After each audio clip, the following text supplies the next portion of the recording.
Hello, hi guys, welcome to Vinayak believers classes.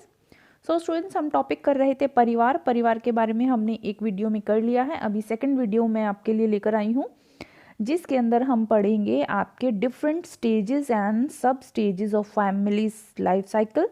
सो ये दो tables मैं आपके लिए लेकर आई हूँ जिसको हम पढ़ेंगे, जिसमें एक तो आपके मांग बताई गई है, किस स्टेज में किस तरह की मांग होती है, चाहे वो समय की हो, धन की हो, शक्ति की हो।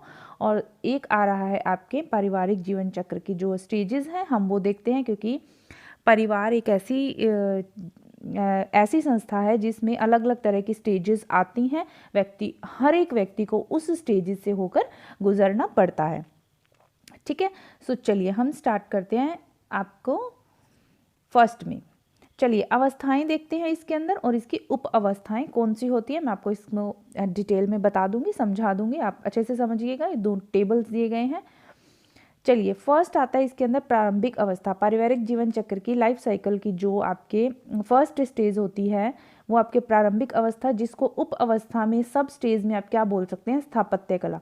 सो ये जानते हैं ये कौन सी अवस्था होती है। ये वो अवस्था होती है जिसके अंदर दो लोगों की शादी होती है, जिसमें परिवारों की संस्कृतियां, जीवन दर्शन मूल्य अलग अलग संस्कृतियों से आए हुए दो लोगों की शादी होती है।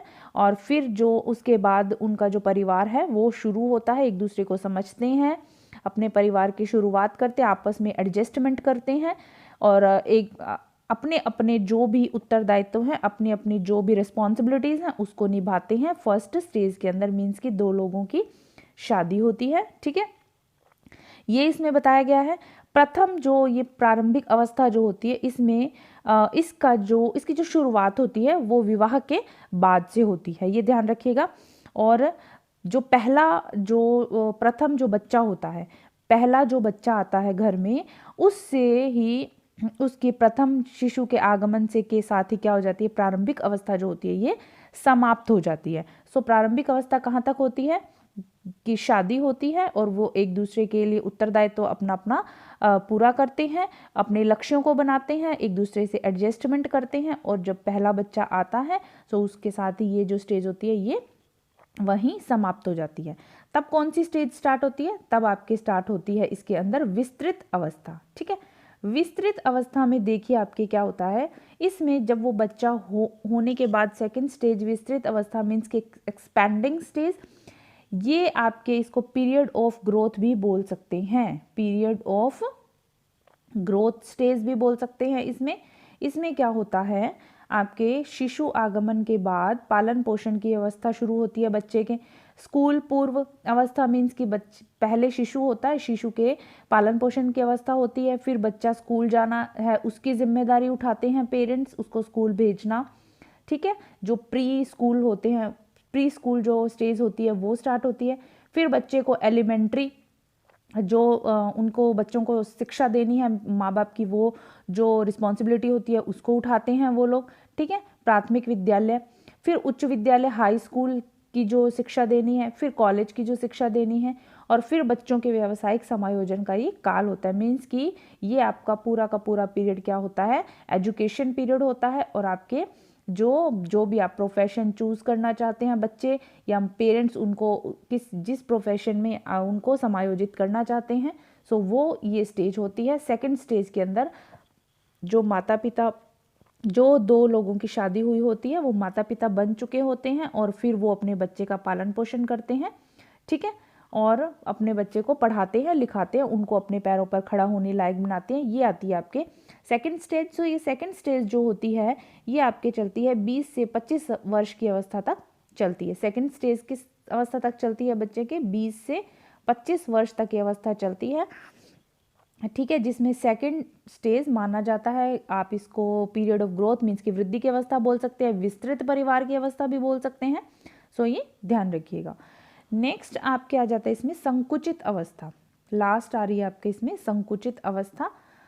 संकुचित अवस्था क्या है, बेसिकली संकुचित अवस्था में आपके क्या आ जाता है, इसमें आपके इसको भी आगे 3 सब स्टेजेस में बांटा गया है, जिसमें आप देखिए क्या होता है आपके आर्थिक पुनर्नियोजन का काल, सेवानिवृत्त का काल। इसमें क्या है, पहले आपके 3 स्टेजेस आ जाती हैं आरंभिक अवस्था, संकुचित अवस्था में आरंभिक अवस्था कौन सी होती है? वो ये अवस्था होती है जिसमें बच्चे शिक्षा दीक्षा प्राप्त कर चुके होते हैं, प्रशिक्षण लेते हैं और किसी न किसी व्यवसाय के लिए वो क्या करते हैं, पढ़ लिख कर बाहर अपनी नौकरी ढूंढते हैं और बाहर जाते हैं। फिर आ जाता है इसके अंदर सेकंड, आर्थिक पुनर्नियोजन की अवस्था। मीन्स कि आर्थिक पुनर्नियोजन का काल मीन्स कि इसमें बच्चे जो होते हैं वो क्या होते हैं, अपना खुद का कमाना शुरू कर देते हैं, अर्न करना शुरू कर देते हैं। सो ये वो स्टेज आ जाती है, ठीक है, जिसमें बच्चे खुद स्वावलंबी हो जाते हैं, अपने पैरों पर खड़े हो जाते हैं। लेकिन जो माता पिता होते हैं उनके पास पर्याप्त समय तो बहुत रहता है, और जो वृद्धावस्था के कारण उनकी शारीरिक शक्ति क्या हो जाती है, थोड़ी सी कम हो जाती है। ये हम आगे पढ़ेंगे। सो सिंपल इसमें बात है, संकुचित अवस्था होती है जिसमें बच्चे अपने पैरों पर खड़े हो जाते हैं, नौकरी के लिए बाहर जाते हैं, खुद अपना अर्न करना शुरू कर देते हैं, और लास्ट में आ जाता है उनके सेवानिवृत्त। सो इस अवस्था में क्या होती है, ये सेवानिवृत्त का काल होता है, जिसको आप बेसिकली रिटायरमेंट पीरियड बोल सकते हैं। इसके अंदर क्या होता है, सोच समझ कर किया गया जो इन्वेस्टमेंट होता है, बचत होती है, उसको वो इसी समय के लिए रखी जाती है कि जब ज़रूरत पड़े फ्यूचर में, या वृद्ध अवस्था, ये जो स्टेज होती है वृद्ध अवस्था तक की स्टेज पहुंच चुकी होती है पेरेंट्स की, और यहाँ पर बच्चे अपना जो होते हैं वो सेल्फ उसमें हो चुके होते हैं। सो ये आपके वो स्टेज आ जाती है जिसमें बिल्कुल लास्ट पीरियड है, वृद्ध दंपत्ति आप जिसको बोल सकते हैं, एक वृद्धावस्था की जो स्टेज होती है जिसमें शरीर काम करना बंद कर देता है, जिसमें आपको ज़्यादा सुरक्षा की ज़रूरत होती है, आपकी बॉडी का ध्यान रखने की ज़रूरत होती है, हेल्थ का ध्यान रखने की ज़रूरत होती है। सो ये वो स्टेज मानी जाती है संकुचित अवस्था। सिंपल सी बात है, ठीक है। ये अवस्था थोड़ी सी समस्यात्मक भी मानी जाती है क्योंकि वृद्धावस्था होती है, इसमें शरीर काम नहीं करता। सो थोड़ी सी समस्यात्मक अवस्था भी मानी जाती है, स्वास्थ्य को लेकर भी मानी जाती है, आय को लेकर भी मानी जाती है, काम को लेकर भी मानी जाती है। सो ये संकुचित अवस्था थोड़ी सी समस्यात्मक अवस्था भी है, ठीक है। समस्याएं आती हैं इस अवस्था में। ये 3 स्टेजेस जो थी ये आपके पारिवारिक जीवन चक्र की अवस्थाएं हैं जिससे हर व्यक्ति को होकर गुजरना पड़ता है, ठीक है। नेक्स्ट हम देखते हैं समय, शक्ति व धन की मांग क्या होती है इसके अंदर। देखिए हर एक स्टेज के अंदर समय की मांग, धन की मांग और शक्ति की मांग क्या होती है, डिफरेंट होती है। जिसके अंदर देखिए फर्स्ट जो स्टेज है प्रारंभिक अवस्था, जिसको स्थापत्य काल बोला जाता है, इसमें देखिए समय की मांग जो होती है वो कम से अधिक होती है, क्योंकि ये अभी ये शादी के बाद का समय माना जाता है। इसमें अभी शुरुआत में समय की मांग जो होती है वो कम होती है, लेकिन धीरे धीरे समय की मांग क्या होती है, बढ़ जाती है। शक्ति की मांग भी इसके अंदर कम होती है क्योंकि कम शक्ति व्यय होती है, क्योंकि सिर्फ जो 2 लोग हैं उनको एक दूसरे के प्रति उत्तरदायित्व को निभाना होता है। धन की मांग इसमें कम होती है, और ये जो समय होता है ये बचत एवं विनियोग का समय होता है, इसमें इन्वेस्टमेंट और इसमें सेविंग की जा सकती है। नेक्स्ट आता है इसके अंदर आपके विस्तार अवस्था वही स्टेज ऑफ ग्रोथ जो थी। इसमें क्या आता है आपके संतानोत्पत्ति एवं बच्चों का पालन पोषण वाली अवस्था है। हम जानते हैं प्राथमिक विद्यालय, उच्च विद्यालय, महाविद्यालय, बच्चों को पढ़ाना, ये सब चीज़ें आ जाती हैं।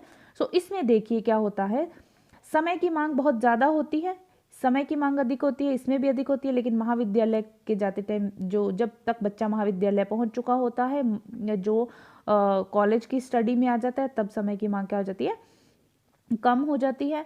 इसमें बहुत अधिक शारीरिक, मानसिक एवं तनावपूर्ण थकान, मीन्स की शक्ति की जो मांग है वो अधिक होती है। शारीरिक शक्ति की मांग भी अधिक होती है क्योंकि बच्चे का पालन पोषण करना होता है, मदर के पास समय नहीं रहता, समय भी बहुत ज़्यादा चाहिए होता है उसको, और एनर्जी भी बहुत ज़्यादा चाहिए होती है। इसमें शारीरिक थकान भी होती है, और मेंटली भी मदर जो होती है वो टायर्ड हो जाती है, थकान होती है।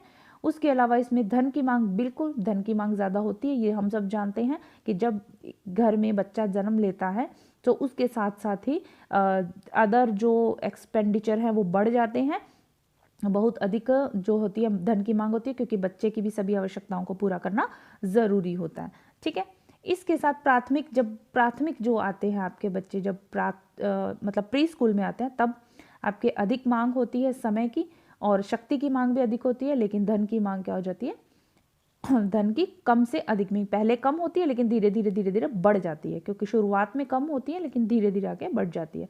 उच्च महाविद्यालय में समय की मांग अधिक, और आपके इसके अंदर जो आता है शक्ति की मांग मध्यम अधिक, मीन्स की मिडल होती है, ऐसा कुछ नहीं, मिड जो होती है एनर्जी की मांग, क्योंकि इस स्टेज में आके जो बच्चे लोग होते हैं, जो बच्चे होते हैं वो बड़े हो जाते हैं, सेल्फ डिपेंडेंट भी हो जाते हैं, खुद का काम खुद से कर लेते हैं। सो एनर्जी जो होती है मध्यम से अधिक, ये भी आपकी जो होती है मध्यम से अधिक बचत व विनियोग की इसके अंदर जो आपके धन की आ रही है बात, मध्यम से अधिक होती है।